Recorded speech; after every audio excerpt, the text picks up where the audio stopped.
யார் பதீத பாவனர்? ஓம் சாந்தி.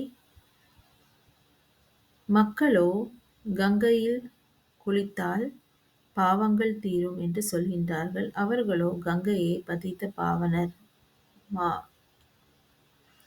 என்று சொல்கின்றார்கள். ஆனால் கங்கையோ தண்ணீரோ யாரையும் தூய்மைப்படுத்த முடியுமா என்ன? ஆகையால்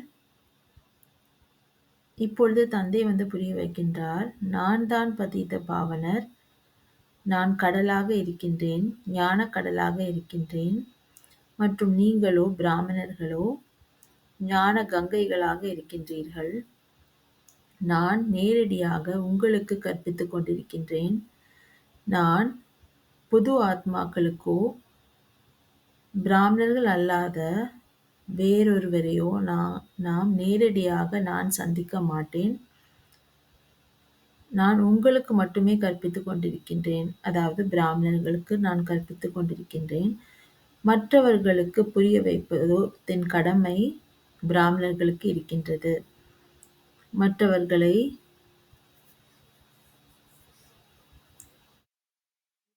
மூலம், அதாவது தந்தையின் மூலம் தூய்மையாக்குவது பிராமணர் குழந்தைகளின் வேலையாகும்.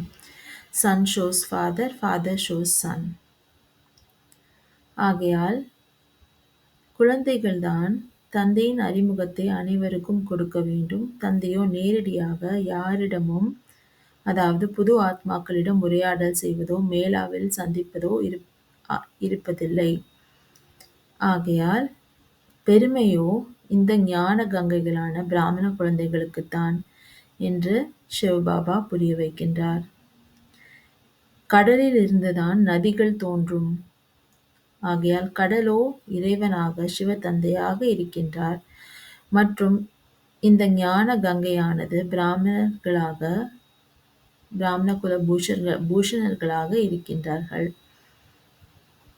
அவர்கள்தான் இந்த அனைத்து உலகத்தையும்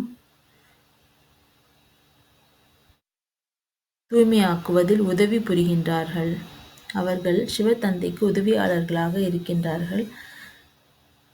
ஆகையால் பதீத பாவனரோ தந்தை ஆவார் மற்றும் பிராமணர்களோ ஞான கங்கைகள் ஆவார்கள். ஓம் சாந்தி.